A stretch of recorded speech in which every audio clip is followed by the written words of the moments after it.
ఒక ఊరి నడిమధ్యలో ఇలా బుక్కు పట్టుకొని చెయ్యి ఇలా పెట్టి ఉన్నటువంటి బాబాసాహెబ్ అంబేద్కర్ విగ్రహాన్ని పెట్టారు. అది చూసిన ఒక మధ్యతరగతి కుటుంబానికి చెందిన ఒక రైతు, ఈడేంద్ర జనాలందరూ ఈయన బొమ్మ పెట్టారు ఊరి నడిమధ్యలో, అసలు వీళ్ళకి బుద్ధి ఉందా? ఈయన ఏమో అంటారని వాడు ఎస్సీల కోసమే ఏమో చేసిన వ్యక్తి. రోజు పొలం దగ్గరికి వెళ్ళి వచ్చేటప్పుడు ఈ బొమ్మను చూసుకుంటూ వెళ్ళాల్సి వస్తుంది. ఏంది దరిద్రం మా ఊరి నడిమధ్యలో అనుకుంటూ తిట్టుకుంటూ రోజు పొలం దగ్గరికి వెళ్ళడం రావడం చేశాడు. ఒకరోజు అతనికి బాగా కోపం వచ్చింది. ఏంది అందరు అంబేద్కర్ అంబేద్కర్ జై భీమ్ అంటున్నారు, ఏంది బాధ అనుకొని ఆయన తన పొలంలో ఉన్న పెద్ద చెట్లను నరికిన తర్వాత వాటన్నిటిని ఎద్దుల బండిలో పెట్టుకొని తిరిగి వస్తుంటే అంబేద్కర్ విగ్రహం రాగానే అతనికి విపరీతమైన కోపం వచ్చింది. ఇతను ఎస్సీల కోసమే చేశాడని తన చేతిలో ఉన్న ముళ్ళు కర్రతో గట్టిగా ఒక ఎద్దును పొడవగానే ఒక్కసారి ఆ ఆవు వేగంగా తిరిగింది. ఆ తిరగడంతో ఆ ఎద్దుల బండిలో ఉన్న మొద్దులు, ఆ కర్ర దుంగలు అంబేద్కర్ విగ్రహం మీద పడి ఆ విగ్రహం తిరిగి కింద పడిపోయింది. అమ్మయ్య, ఏదో నోరు తెలియని జంతువుల కారణంగా ఆ విగ్రహం పడిపోయింది, నన్ను ఎవ్వరు ఏమన్నారు అనుకొని హాయిగా అతని ఇంటికి వచ్చాడు, ఎవరికి కనబడకుండా. సాయంత్రం వాళ్ళ కొడుకు ఫోన్ చేశాడు. హలో, నాన్న బాగున్నావా? బాగానే ఉన్న బిడ్డ, మరి నువ్వెట్లున్నావురా? నాన్న బాగున్నా నాన్న, రేపటి నుంచి నువ్వు కలెక్టర్ గారికి తండ్రివి నాన్న. ఏమైంది బిడ్డ?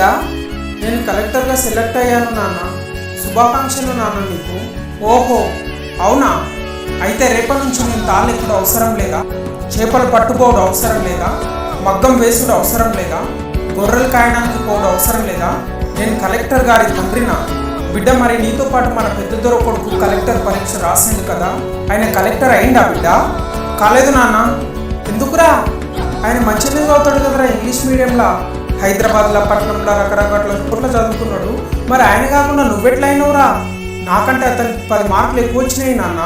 అదేంద్రా, 10 మార్కులు ఎక్కువ వస్తే ఆయన కలెక్టర్ అవ్వాలి కానీ మరి నువ్వెట్లా అయినవురా?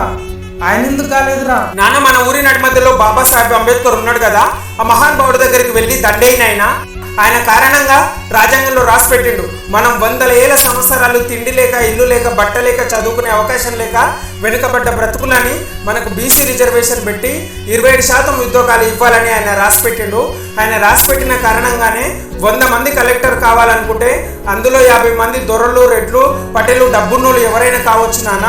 మిగిలిన 50 మందిలో 10-15 ఎస్సీలు కావాలని, 27 మంది బీసీలు కావాలని, 5-7 ఎస్టీలు కావాలని ఇలా బాబాసాహెబ్ అంబేద్కర్ రాసి పెట్టిండు నాయన.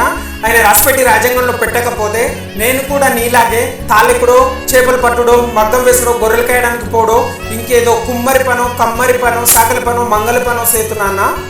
దేశానికి రాజ్యాంగం రాసి బానిసత్వం నుండి విముక్తి చేసి ప్రజాస్వామ్యాన్ని అందరికి పంచిన గొప్ప విశ్వమేధావి డాక్టర్ బిఆర్ అంబేద్కర్ నాన్న అంబేద్కర్ గారు ఏ కులానికో ఏ మతానికో కాకుండా అందరికీ సమానంగా రాజ్యాంగాన్ని రచించాడు.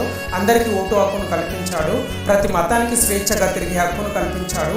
నాన్న, ఒక మనిషి పుట్టడానికి దేవుడు కారణమైతే ఆ మనిషి పుట్టినరోజు నుంచి చనిపోయేంత వరకు ఆ మనిషి ఎలా బ్రతకాలో చెప్పేదే ఆయన రాసిన రాజ్యాంగం నాన్న. ఒక్క మాటలో చెప్పాలంటే దేవుడు కంటే గొప్పవాడు నాన్న డాక్టర్ బిఆర్ అంబేద్కర్ గారు. కాబట్టి మన ఊర్లోకి వెళ్ళి ఆ మహానుభావుడి దగ్గరికి వెళ్ళి దండేసిరా నాన్న. అయ్యయ్యో, ఎంత తప్పు పని చేసినా. అంబేద్కర్ కేవలం ఎస్సీల కోసమే సహాయపడ్డాడు అనుకున్నా నాది బుద్ధి తక్కువతనమే. ఇప్పుడే ఊర్లోకి వెళ్ళి నా తప్పిదం వల్ల ఆ విగ్రహం పడిపోయిందని చెప్పి అంబేద్కర్ విగ్రహాన్ని నిలబెట్టి నా కొడుకు ఊర్లోకి కలెక్టర్గా రాగానే మొట్టమొదటిసారిగా దండేపిస్తా. జై భీమ్. తను రాసిండు రాజ్యాంగం దేశం కోసం, తను చేసిండు పోరాటం అందరి కోసం, చీకటిని తరిమేసి వెలుగైనాడు. జై భీమ్ జనగుండె నినాదం, అందరం ఒకటై గెలవాలి సమాజం. జై భీమ్ ఒక యుద్ధ నినాదం, అందరి కోసం గది పోరు ప్రవాహం.